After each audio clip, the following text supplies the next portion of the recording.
En el vídeo anterior pudimos ver cómo podemos usar un transformador de alimentación como posible sustituto de un transformador de altavoz y qué consideraciones y limitaciones debemos tener en cuenta. También vimos que en el caso de la EL3 y este altavoz de 2 ohmios, mi transformador de 220 voltios a 6 voltios no es el más adecuado y por ello he tenido que comprar este transformador de línea que tiene el factor de transformación adecuado. En este vídeo comenzaremos a dar tensión a la radio y veremos que sigue regalándonos algunas sorpresas.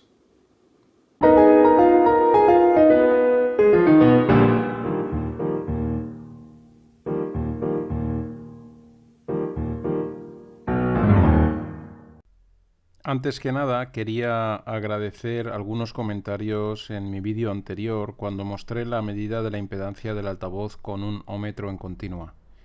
Efectivamente, esta medida es en rigor incorrecta, ya que la bobina del altavoz tiene una parte resistiva y una parte inductiva, por lo que la impedancia cambia en función de la frecuencia.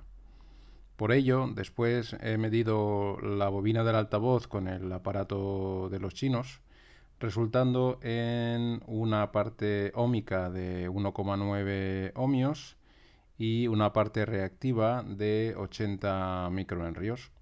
También hice una simulación de la medida de la impedancia y el resultado es que el error de medida comparando en continua, es decir, con el ómetro y midiendo la impedancia en 1 kHz, es de tan solo un 3%.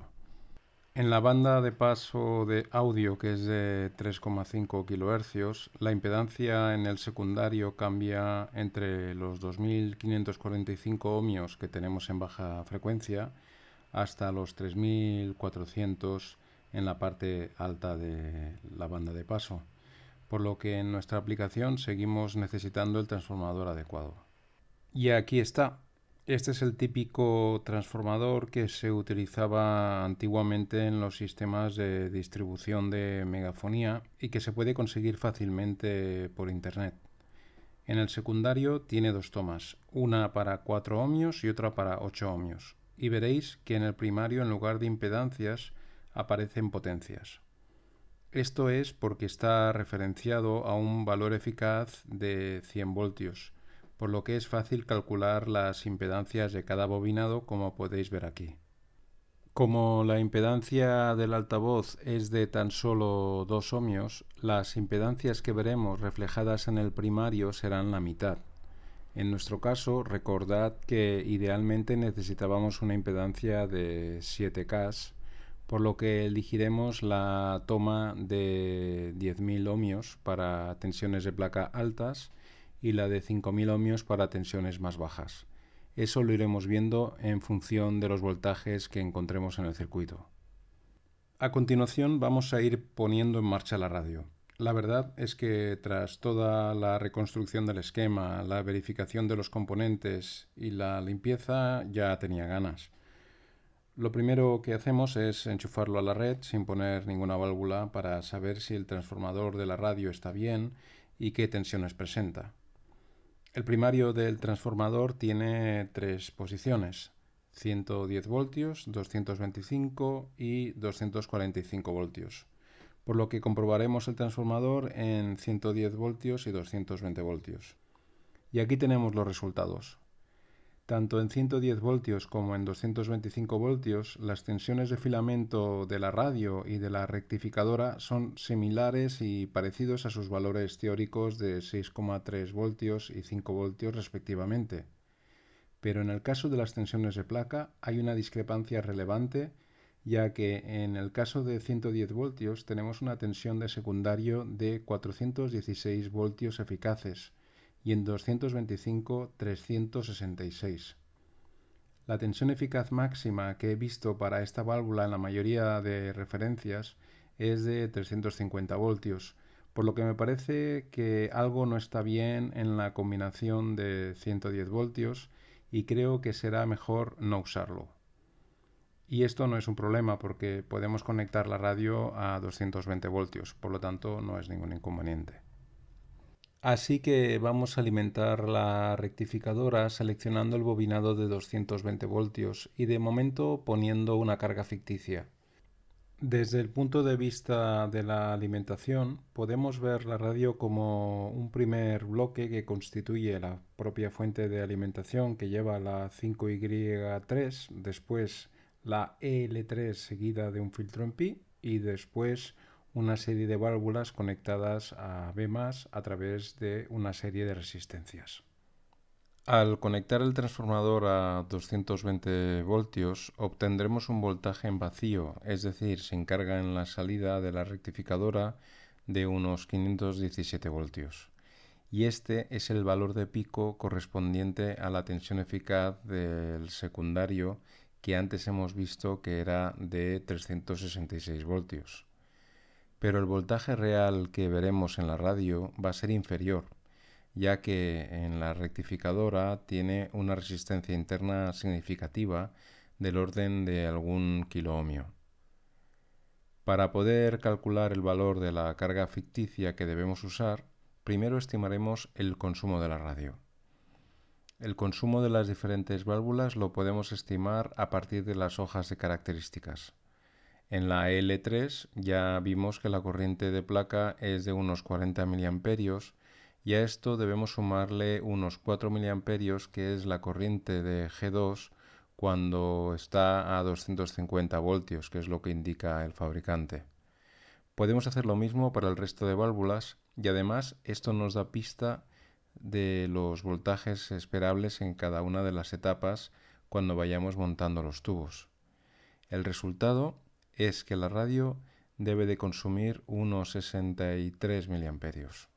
Ahora que ya sabemos el consumo de corriente aproximado, podemos hacer un cálculo sencillo para la carga ficticia sin tener que estudiar la característica de la rectificadora en detalle, ni hacer simulaciones complejas, ni nada de eso. En la mayoría de receptores, para válvulas como esta, las caídas de tensiones habituales son de más de 100 voltios. Vamos a suponer dos casos, una caída de 100 voltios y una caída de 150 voltios. Como sabemos, el consumo de la radio es de 63 mA, por lo tanto podemos calcular el valor de la resistencia en 6,5 K para una caída de 100 voltios y de unos 5,7 K para una caída de 150 voltios. Tengo una resistencia bobinada de 4K7 y otra de 1K2. Si las pongo en serie, obtengo 5K9, que es lo que voy a usar para simular la carga de la radio. Pues aquí tenemos nuestra carga ficticia compuesta por la resistencia de 1K2 y 4K7 conectada en la salida de la rectificadora. El resto de válvulas no están montadas y la única que hay es la 5Y3. Y la salida de la rectificadora la tenemos conectada a nuestro voltímetro. Así que vamos a darle corriente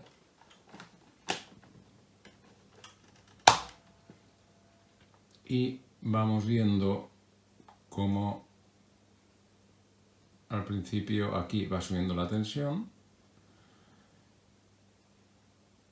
y llegamos hasta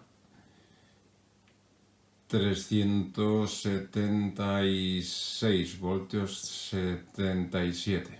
¿De acuerdo? Lo apago enseguida porque esta carga se va a calentar mucho. Pero bueno, coincide con lo que hemos calculado. Cuando digo que los resultados coinciden, lo digo porque, en primer lugar, podemos decir que la rectificadora funciona. Y además, el voltaje de salida es de 378 voltios, lo cual nos dice que la corriente que pasa por la resistencia es de unos 64 mA, que es justo el consumo que queríamos simular. Por otro lado, ahora podemos calcular también la resistencia interna de la fuente, ya que sabemos el consumo y la caída de tensión en la válvula, resultando esta resistencia interna en 2,17 kiloohmios. Este valor nos puede ir muy bien según vayamos viendo el consumo real para saber cómo tenemos que ajustar los diferentes valores de las resistencias de alimentación. Ahora que ya sabemos que funciona la rectificadora, podemos continuar con las siguientes etapas. Primero probaremos la EL3, que es la que más consume. La pondremos en el chasis sin montar el resto de válvulas todavía. Como ahora conocemos la resistencia interna de la rectificadora, podemos calcular fácilmente los voltajes de placa que nos deberíamos encontrar, así como el voltaje de cátodo si la válvula funciona correctamente. Dichos valores son de 422 voltios y de 6,7 voltios para la tensión de cátodo, respectivamente. Bueno, pues mi gozo en un pozo, porque he puesto la EL3, lo hemos conectado a la rectificadora y lo que nos encontramos es una tensión de 506 voltios en la placa. Lo que me está diciendo es que la válvula no está consumiendo nada. También he comprobado la tensión en el cátodo y cero. O sea que no está pasando corriente por la válvula y eso significa que no funciona. He comprobado el filamento de la EL3 y está bien, pero claramente tiene algún problema y no funciona. Al comprobar los filamentos de las otras lámparas he visto que el de la ECH3 está roto, por lo que tengo que conseguir estas dos válvulas. También creo que debo ir pensando en tener un probador de válvulas o quizás me construya uno. De momento lo vamos a dejar aquí. La verdad es que estas reparaciones son más reconstrucciones que otra cosa, pero la verdad es que se pasa muy bien y se aprenden muchas cosas. Hasta la próxima.